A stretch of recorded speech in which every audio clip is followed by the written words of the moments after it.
Security!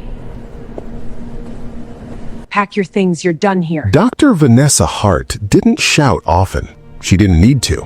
When she spoke, people moved. Head of cardiology, Harvard-educated, nationally published, the youngest department chief in the hospital's history. She was used to control. And right now, she was furious. Her eyes were locked on an older man standing near the front desk holding a mop. Gray work uniform, faded name tag. Samuel, the hospital janitor. He looked to be in his early 60s, maybe older. Quiet man, worked nights mostly. The kind of person people barely noticed, which was exactly why what happened next stunned the entire lobby. Dr. Hart pointed straight at him. "Pack your things," she said coldly. "You're done here." The room froze. Samuel blinked slowly. "I'm sorry, ma'am? You contaminated a restricted floor this morning. ICU hallway. My patient nearly slipped on your cleaning solution. I placed warning signs. Do not interrupt me." Her voice echoed off the marble floor. People stopped walking. A nurse whispered, "Oh no." Dr. Hart crossed her arms. "This hospital does not tolerate incompetence. Security will escort you out." Samuel stood there quietly.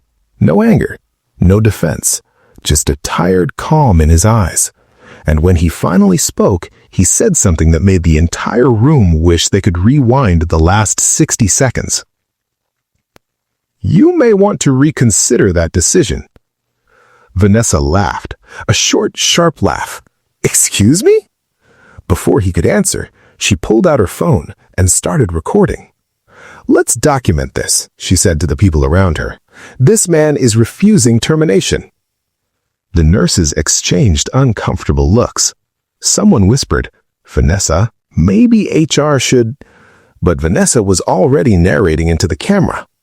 Another example of employees who think rules don't apply to them. Samuel watched her quietly, and when he spoke again, his voice was calm. "Dr. Hart," he said, "are you absolutely certain you want to fire me?" The way he said it made a few people glance at each other, but Vanessa only rolled her eyes. "Yes." Samuel nodded once. Then he reached into his pocket, pulled out a phone, and made a call. "Hello, Angela," he said. His voice was steady. "You might want to come to the lobby." He paused. "Yes." Then he added quietly, "I think it's time they know who signs their paychecks." But before I tell you what happened next, check that subscribe button, because if you love stories where arrogance collapses and truth walks in quietly, you're going to want to hear how this one ends. Trust me, the moment that happens in this hospital lobby, people will be talking about it for years. Now let me take you back to where this story really begins. Samuel Walker had worked at Riverside Medical Center for 7 years, night shift janitor, 4 p.m. to midnight. He cleaned floors, took out trash, replaced light bulbs. The hospital staff barely noticed him, and Samuel liked it that way. He arrived every day at 3:45, same routine. Coffee from the vending machine, short walk through the lobby, small nod to the receptionist, then straight to work. Most nights the hospital was quiet, machines humming, footsteps echoing down long corridors. Samuel moved slowly, methodically. He cleaned every hallway like it mattered, because to him, it did. Hospitals weren't just buildings, they were where people fought for their lives, and someone had to keep the place running, even if nobody said thank you. But what nobody knew about Samuel Walker was that he had once built something much bigger than this hospital. 30 years earlier, Samuel was one of the youngest healthcare entrepreneurs in the country. His company built medical supply networks across the Midwest. By 40, he owned distribution centers in 6 states. By 50, he sold the entire operation for $2.4 billion. But money does strange things to people around you. Samuel learned that the hard way. Friends appeared overnight, family members with new business ideas, investment advisors promising guaranteed growth. and one very expensive divorce.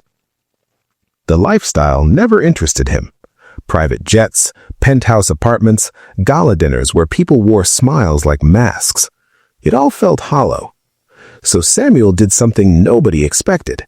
He disappeared, quietly stepped away from business, invested most of his money into healthcare facilities around the country, including one hospital in Atlanta, a mid-sized medical center that needed funding.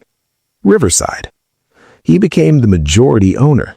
But nobody knew, because Samuel insisted on one unusual condition: no publicity, no executive suite. Instead, he applied for a job, night shift janitor. The board thought it was a joke until they realized he was serious. "Why?" the hospital director asked him. Samuel smiled. "Because I want to see how this place really works." And for 7 years, he did. He watched, quietly. He saw which doctors stayed late to comfort patients, which nurses bought meals for families who couldn't afford cafeteria food, which administrators cared more about paperwork than people, and which employees treated others with dignity, even when nobody was watching. Samuel believed something simple. You can learn everything about an organization by looking at how it treats the people at the bottom. Which brings us back to Dr. Vanessa Hart. Vanessa had arrived at Riverside 3 years earlier, and from the moment she stepped through the doors, everyone knew she was brilliant. Top of her class, published researcher, unmatched surgical precision. But brilliance and humility don't always arrive together.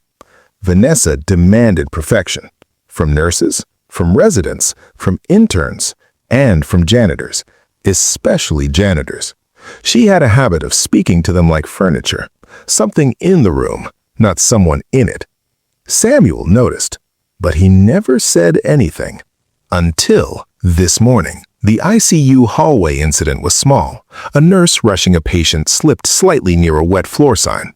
Nobody fell, nobody was injured, but Vanessa saw it, and her temper ignited. Within minutes, she was marching to the lobby, looking for someone to blame, and Samuel happened to be holding the mop. Now the lobby was silent, everyone watching.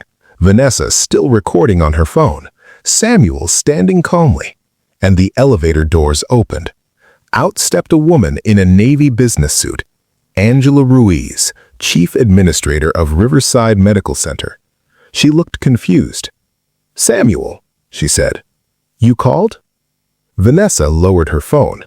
"Angela, perfect timing. I just fired this janitor." Angela froze. "You... what?" "He created a safety hazard in ICU." Angela slowly turned to Samuel, then back to Vanessa. Her face had gone pale. "Angela," she said carefully, "you can't fire him." Vanessa blinked. "Excuse me?" Angela swallowed. "Because he owns the hospital." For 2 seconds, the entire lobby stopped breathing. Vanessa stared, then laughed. "That's ridiculous." Angela didn't laugh. Samuel simply folded his hands in front of him and said quietly, "It's true." Someone dropped a coffee cup. The sound shattered the silence. Vanessa's phone slowly lowered. "What?" Angela took a step forward. "Dr. Hart, Samuel Walker is the majority shareholder of Riverside Medical Center." The realization spread across the lobby like a wave. Nurses covering their mouths, receptionists whispering, security guards exchanging looks. Vanessa looked from Angela to Samuel, then back again. "No," she whispered. Samuel gave a small nod. Yes, the video of that moment would later reach 40 million views online. But in the lobby, nobody cared about cameras. They were too busy watching a career collapse in real time. Vanessa's voice shook. "You're lying." Samuel pulled a thin leather folder from his pocket, handed it to Angela. Ownership documents, corporate filings, board signatures. Angela held them up. "It's all here." Vanessa's face drained of color. "You're a janitor?" Samuel smiled gently. "Yes." "And the owner?" The silence that followed was unbearable. Vanessa tried to speak, Nothing came out. Samuel looked around the lobby, at the nurses, the receptionists, the security guards, the maintenance team, people who had worked beside him for years, some of them now realizing who he really was. But Samuel didn't raise his voice, didn't humiliate anyone. Instead, he said something no one expected. "Dr. Hart," he said calmly, "I'm not angry." She looked up slowly. "You're not?" "No." He paused. "But I am disappointed." He gestured toward the staff around them. A hospital is built by everyone in it. Doctors, nurses, technicians, custodians. Then he looked directly at her. "If you can't respect the people who keep the floors clean, how will you respect the patients who come in broken?" Vanessa's shoulders collapsed. The phone slipped from her hand, and for the first time since she arrived at Riverside, Dr. Vanessa Hart had nothing to say. Samuel turned to Angela. "Let's schedule a meeting with the board this afternoon." Angela immediately nodded. "Of course." Then Samuel picked up his mop, walked calmly to the elevator, and returned to work. The internet exploded that evening. Doctor fires janitor, discovers he owns the hospital. Billionaire janitor humiliates arrogant surgeon. Hospital owner secretly works as custodian for 7 years. The story spread everywhere, but the most shared clip wasn't the reveal. It was Samuel's quiet sentence.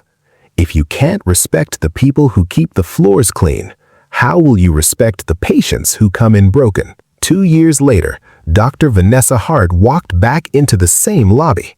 But she wasn't head of cardiology anymore. The board had made a decision.